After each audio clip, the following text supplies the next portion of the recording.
When starting a new playthrough of Transport Fever 2, the hardest part of the game and the hardest difficulty comes right at the start when you're starting out a new map, because you've got limited money available to you and quite a lot of options to do it, but you need to get the first few lines right, otherwise the rest of the game becomes difficult.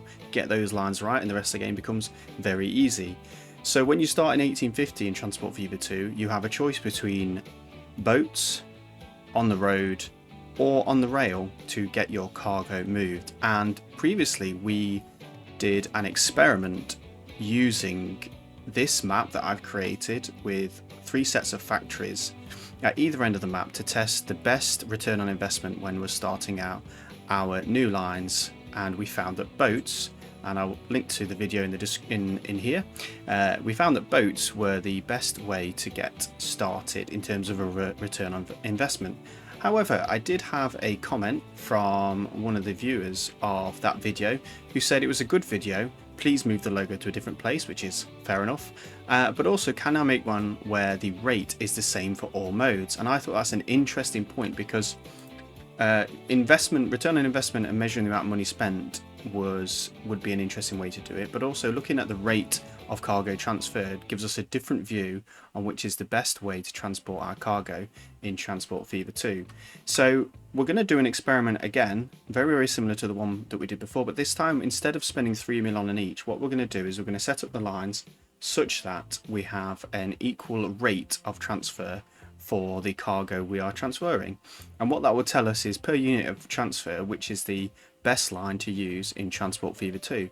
So we're going to go onto the map here, and you can see our first set of cargo vehicles for our rail hub is down here. We've got a grain processing factory here and a quarry here, so we can transport the raw stone to the other end of the map where there's a construction materials factory, and we can bring back the grain to this food processing plant, meaning that we'll always have full cargo when we are using our vehicles. And we'll set up the rail first because it's the most expensive line to do, as we saw in the last video, and then we'll hopefully match the rates of the boat line and the road line to the rail line, such that we have an equal rate for all 3, and then we'll run the experiment for a number of years, probably 10 or 12 years, and to see which gave us the best per unit rate for delivering all of our cargo. So we'll start off building our rail line. We'll place down our first station, and the track's going all the way to the other end, ready for our second station to be put in. So we need to make sure that both stations are all white, and we're a bit off center there. So what I'm going to do is I'm going to try and get this nice and straight, and then hopefully I can connect this in with a little jiggery pokery with the roads. So now we've got that connected in, lovely, so they'll both supply there. And at the other end we have our stations connected in here, and when we press those they're highlighted. So that's our rail line set up. We need obviously a depot, and with our depot in now we can go ahead and buy our train. What we'll do with our train, we're in 1850, so we've only got 1 locomotive available to us. We'll stick that on. And cargo wise we need the gondola for the stone and the grain, and we'll add this until we get to pour, which is pretty much what we did in the last one.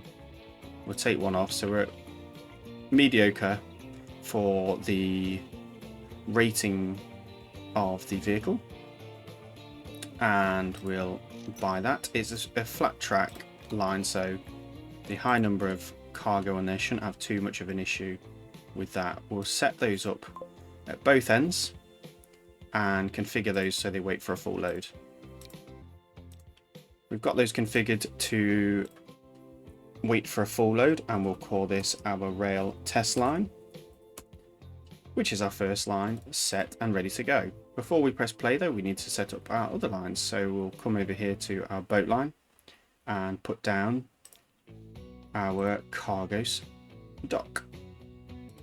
Put in a road to make sure they're connected with the little tendrils here you can see that need to go in, otherwise they won't connect. And when we click that, we can see both factories are connected.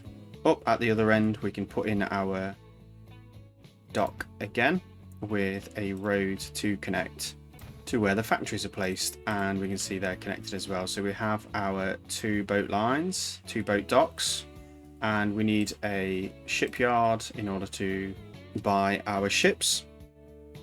So with our shipyard in, we can now buy our first ship. And looking at the rail line, actually, we have our rail test line with a rate of 11, so that is the approximate annual throughput.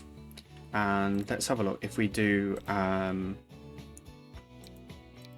the Riggy, which has the highest speed with the 70 capacity, and we'll set that up on a new line for it, following the same general direction. So that's set up. We can have a look now at the rate for that line, and we rename it as well, our boat test line. And let's have a look at that line. So that line has a rate of 8. So we have a couple of options here. We can either increase the number of boats to 2 to take that to 16, but then we'll have an issue with the trains. So what we might need to do is take a couple of wagons off the train line to match up that rate. So if we go now to the rail test line and we manage the vehicle, we configure that vehicle, we can knock off a couple of the wagons to see what that does to the rate. So now we've got a rate of 10. I wonder if we knock off one more, will we get the rate of 8? So now we've got a rate of 8 with the 9 gondolas on the back. So that's perfect. So that's matched up with the boat line. So now we need to go and do the road line. So starting at this end, we'll first build our really long straight road to the other end where we can put down our cargo stop. We only need the 1 platform. So we're only dropping off 1 material and picking up 1 material, and the same at this end. And then we can put down our road depot and buy our road vehicles. So I'm going to start with just 5 road vehicles and set them onto the new road line. So with them now set on the new road line, I can rename that to our road test line, and we can have a look at the rate for that line.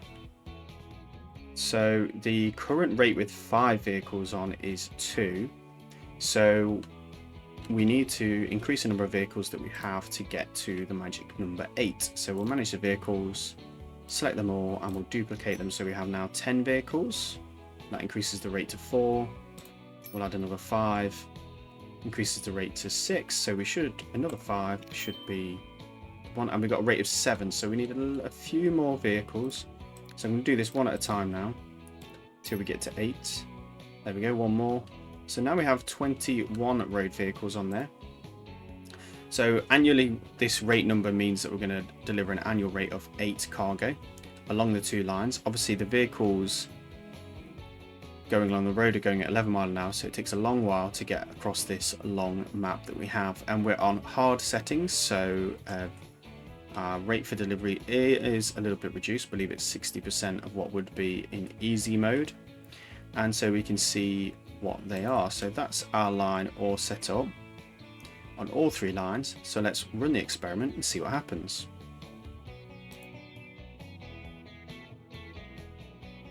So first of all, we have our train coming out, and we'll pin that there so we can monitor the train.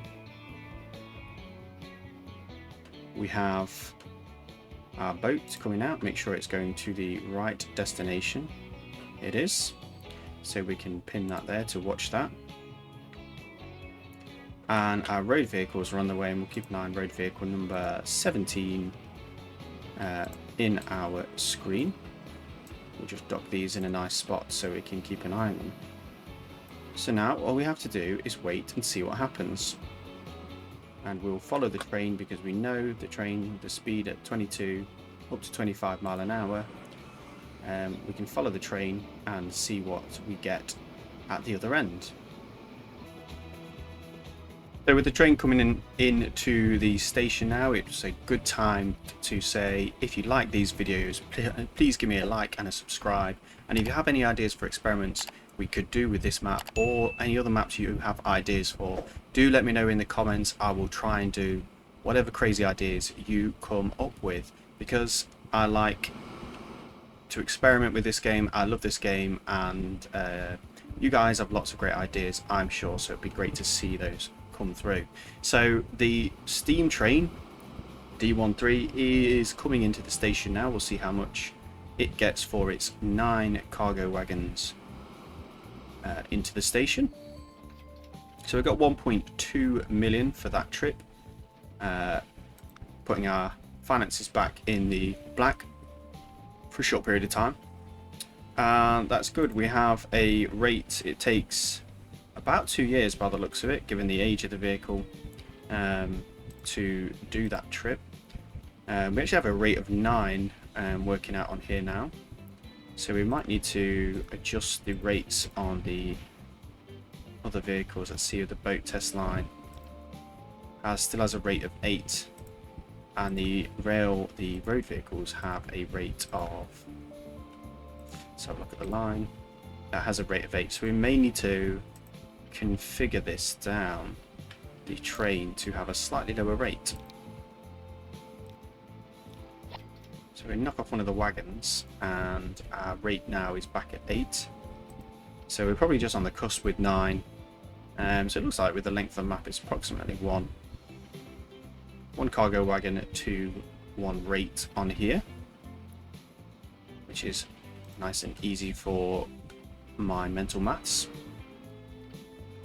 And the train's on its way back, with the boat making its progress along the river that we have made. So we can now follow the boat and see what it does with its cargo and what that produces. So the boat is taking 70, a load of 70, compared to the train, which has a load of 32. So it has more than double the capacity. So the boat is now coming into the dock. Let's see how much revenue we get from that trip. So we got 1.137 for that trip. 1.14 for $1.14 million for that trip that the boat made. Obviously it took a lot longer to make that trip with the slower speed, but the higher capacity of the boat compared to the train means we're still keeping up with the income, although the train is going to give us that more regularly. However, boats do have a lower maintenance cost, with just the one vehicle running. We're only cost 91,000 per year, compared to the train, which has 175,000 per year to run the train and its 8 wagons. So now we can look at the road vehicles. We have on the line 21 vehicles. So with 4 of each of those, we have a capacity of 84, so higher even than the boats. But again, this mode of transport is slower than either the boat or the train, so it is going to reduce the amount we get for the cargo we have delivered. Even though the rate is the same per year, we're delivering an average of 8. We may not get as much for the road vehicles because our customers want their stuff delivered as fast as possible, and who can blame them? So we may get less for that, even though we're delivering more in the individual load. So let's see how that goes.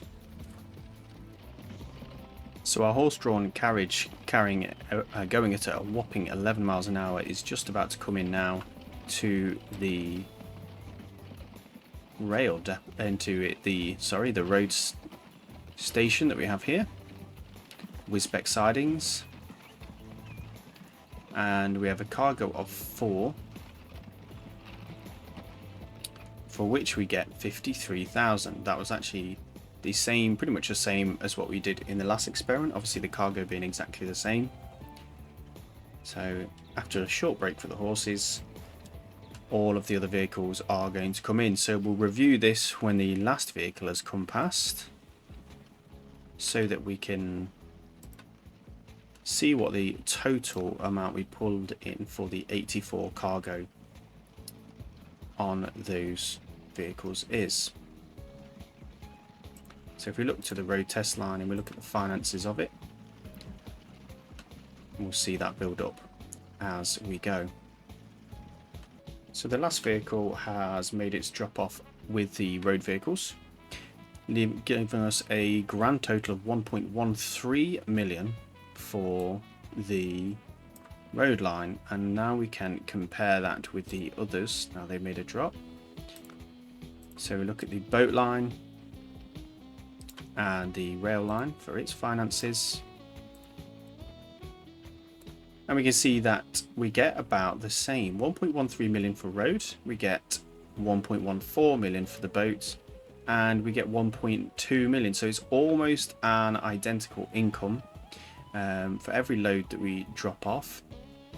In fact, we get 1.07, so slightly lower for rail, since we reduce the number of carriages to match up the rate. So all are running at now the boat is at 9 and the and the road is at 9, so we need to add a wagon back on to the rail line to be fair. So we're back up to 9 wagons on there, so that will increase the line, but we know what we're going to get for that because we've already run it with 9. So we know we're going to get the 1.2 million for the trip there. So the rail is coming at the highest income for each individual journey, and it's also giving us more journeys per year, so that income is coming more often, although the expenditure is a higher proportion of that income, as you can see with these 3 graphs. The scales are the same in here, and you can see the income's approximately level, but the road and boats have quite low running costs, whereas the train has quite a high running cost, and I think that will be even more prevalent. Let's go and have a look at the train when we look at the finances for the company, because as we look here, the rail line has an expenditure of which includes the vehicles. So if we look at train 1, it has a running cost of 191,000 per year. But if we look at the railroad itself, we have vehicle maintenance of 175,000, but we also have track maintenance of 112,000 and 33,000 for the infrastructure, which will be the stations and the road depot, the rail depot. For the road, we have a lower running cost for the actual vehicles. For the line itself, the finances for the line, we're looking at approximately 83.7 thousand per year. However, when you include the infrastructure, so we've got the vehicles, sorry, that's the railroad, so in terms of the vehicles, 83,600 for the vehicles. The roads infrastructure maintenance, or the roads themselves, the maintenance 264 is peanuts when you compare that to the cost of the tracks. So 112,000 for the tracks versus 264 for the road. So roads obviously a lot less to maintain in this game, and which is true of real life really. Railroads are very expensive to maintain. A lot of people think that you just put rails down and leave them to it, but as a former railway maintenance engineer, there is a lot of maintenance required to keep the rails as precisely in the right position as possible. And in terms of the infrastructure for the road, we have the one depot, but it is a third of the cost to have the depot and the truck stops as it is on railroad. Obviously for water, we have the vehicle maintenance, which is 91,000, so approximately just a little bit more than what it is for the road vehicles. But we have an infrastructure maintenance of 48, very nearly 49,000. So it is the highest for the docks. It is higher than the road vehicles for the actual docks, and it is also higher for than the rail with its stations and its depot there. So the water has a higher infrastructure cost. Obviously we have no maintenance of the river because we did make that, so it saves on that anyway. So obviously it's the cheapest in terms of the line, and it also brings in quite a healthy return on those. So what we'll do is we'll run this for another 6 years until the road vehicles have made their second journey, and then we'll evaluate how much profit we have made from the vehicles when they have the same rate, and which one was the best return on investment. So we can see now our road vehicles are coming back in for their second trip, so they will have completed a round trip as this vehicle number 20, completes its journey. So when vehicle number 20 has deposited its goods, we'll pause the game and evaluate the finances. So vehicle number 20 is coming into the depot, and when it does so, in September 1858, 8 years into this experiment, we will see what the income is for all the lines and how they have fared transporting 9, I believe it's still 9. Oh, we've gone up to 10. 12 for the boats, 9 for the trains. It's actually harder to keep things in line than you would expect with the estimated rate. But we'll take it as we started with approximately the same, because otherwise we'll be fiddling all day long. And it's actually quite hard to fiddle with the boats themselves. So maybe in a future experiment, if you'd like to see that, we could use more vehicles and have a better estimate of the rate. But at the moment we can see now the finances for all the lines. So the train line, actually we'll use the actual line. So we've got the line for the trains, we've got the line for the boats, and we have the line for the road vehicles. So you can see in the time that we ran the experiment, the boat only actually managed to do 2 trips with its cargo. It's very close to doing another trip. The train managed to do 4 trips, and the road managed to do 2 as well. So with those numbers added up, and we ran the experiment right to the end of that year, just to be fair to all the vehicles. So we've got 9 years, 8 years, 9 years? 9 years worth of data. 9 years worth of data here, and we can see, and we can now evaluate the financial performance of each of those lines. So this is not taking into account the investment. We looked more at the investment on the last one. What we're looking at is how much profit did each line make for us, delivering those 8 units of cargo per year on our lines. So the first thing to look at is we want to look at the road line, and you can see the road line made 2 trips with its vehicles, and it generated an income of 1.128 million per trip that it made. It managed to make 2 of those journeys, giving us a gross profit of $2.257 million in the experiment. And the operational expenditure over that time was 852,000. So primarily the vehicle costs, some of the infrastructure costs, and a teeny sprinkling of the road maintenance costs. And that gives us a healthy net profit of $1.404 million over the length of the experiment. So nothing crazy, but a decent profit to build your game upon going forward, albeit a bit slow. Looking at the boat line, where we have our boat singular, it managed to make 2 trips as well, looking very close by the end of the year to make a 3rd trip, but not quite during this experiment. It managed to make 2 trips and brought in a profit every time it did that of 1.137 million. which gives us a gross profit of 2.274 million, accounting for higher operational expenditure on that one of 1.263 million. This gives us a net profit of 1.01 for the boats. So a little bit less, 300,000 less than the roads in the experiment. Now looking at the rail line, so let's have a look at the train and have a look how the train is doing on this line. Let's have a little play. So the train line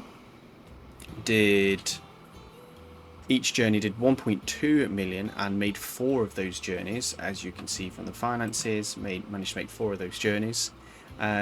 So that gave us a gross profit of 4.802 million. Above twice the amount that we got from the other 2 vehicle types, and the operational expenditure was 3.023 million, so much higher operational expenditure in that time. The vehicle cost was more than double either of the other 2. The infrastructure cost was somewhere in the middle, but the line cost at 112,000 per year was significantly higher, and so the train lines do have to be making a sustained profit all the time, because that line cost, the maintenance of the tracks, is very high. So you don't want to be deadheading in either direction, because with the trip that we made a net profit then of 1.779, which means Little Choo Choo made us the most profit over the course of the experiment, delivering the same rate of vehicles, the same rate of cargo, I should say.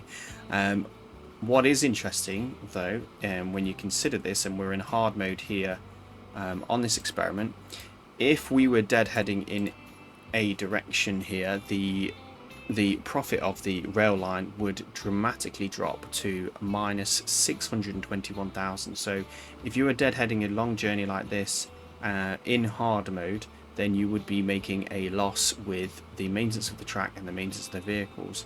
You would also be making a loss if you did the same with the boat line, minus 126,000, and you would still be making a profit on your road line, because the maintenance of the vehicles and the line cost is so small that you can still make a profit going in one direction. So it just goes to show, if you do have to deadhead in one direction, then maybe road, even though it has not won either of our experiments so far, maybe road is the way to go for when you need to get product in one direction but can't take anything in another direction. So that's all for today's experiment. I hope you've enjoyed this video. Let me know if you want to see any other videos like this. I'm the Tycoon Engineer. Keep tycooning.